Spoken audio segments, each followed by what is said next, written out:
السلام علیکم defence ایورز friends, defence updates میں پاکستان کے ارتھ آبزرویشن سیٹلائٹ کی لانچنگ کی خبر پر بات کریں گے۔ ترک کارا اٹماکا کی ایکسٹینڈڈ رینج، تائیوان کے لیے sophisticated year defence system, Armenia کی بھارت سے ہرٹزز ایکوزیشن سمیت دیگر اہم بین الاقوامی دفاعی خبریں بھی اس ویڈیو میں شامل ہوں گی۔ So let's start.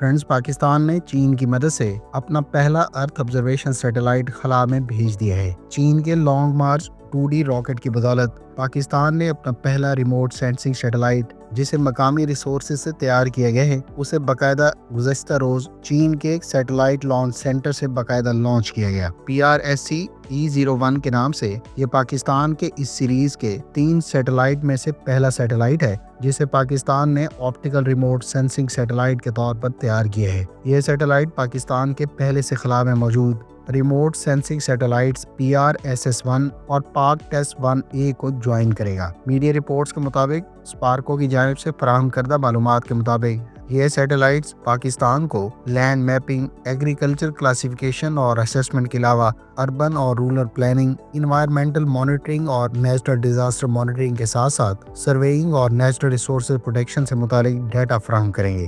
خیال رہے کہ چائنا اور پاکستان کے درمیان اسپیس سے متعلق کافی کلوز ریلیشن شپ ہیں، اور پاکستان نے چائنا کے انٹرنیشنل لیونر ریسرچ اسٹیشن سے متعلق باقاعدہ کانٹریکٹ اکتوبر 2023 میں سائن کیا تھا۔ چین نے اپنے حالیہ سیٹلائٹ راکٹ کی بدولت اپنے 2 مقامی سیٹلائٹس بھی خلا میں بھیجے ہیں، جنہیں چین کی China aerospace science and technology corporation نے باقاعدہ کنفرم کیا ہے۔ فرینڈز، ارتھ آبزرویشن سیٹلائٹس کو الیکٹرو آپٹیکل سینسر سے اکوپ کرنے کے بعد ان کو ملٹری مقاصد کے لیے بھی استعمال کیا جا سکتا ہے، جس میں ٹیرین مانیٹرنگ اور گراؤنڈ پر موومنٹس کی ڈیٹیکشن کے علاوہ امیج گیدرنگ اور بارڈر سرویلنس کے علاوہ ڈیزاسٹر رسپانس ڈیورنگ کنفلکٹس اور انفراسٹرکچر انالیسز قابل ذکر ہیں۔ اس وقت دنیا کے کئی ممالک اس قسم کے سیٹلائٹس کو ڈیول پرپز کے لیے استعمال کر رہے ہیں، جس میں امریکہ، چائنا اور بھارت قابل ذکر ہیں۔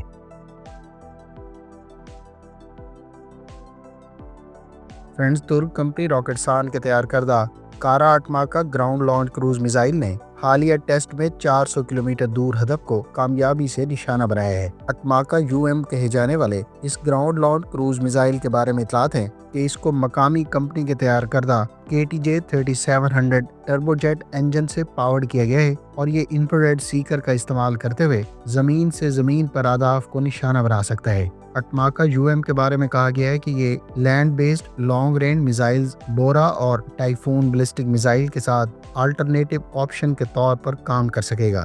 خیال رہے کہ کارا اٹماکا یا اٹماکا UM کہے جانے والے یہ سرفیس ٹو سرفیس میزائل اٹماکا اینٹی شپ میزائل پر بیسڈ ہے، تاہم یہ اٹماکا اینٹی شپ میزائل کے بیس لائن ویریئنٹ سے زیادہ رینج رکھتا ہے۔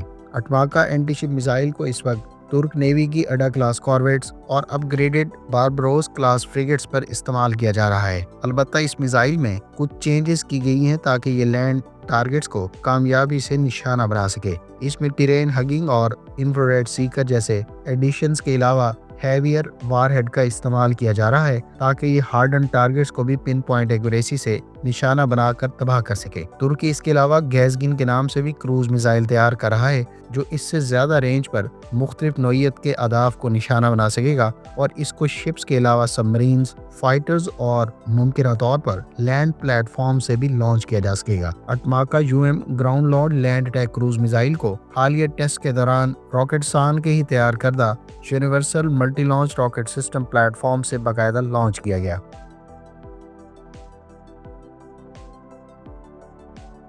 فرینڈز، انڈین میڈیا سورسز کے مطابق آرمینیا کی جانب سے بھارت اور فرانس کی مشترکہ طور پر تیار کی جانے والی 155 ملی میٹر کی ہرٹزز کا انتخاب کیا گیا ہے۔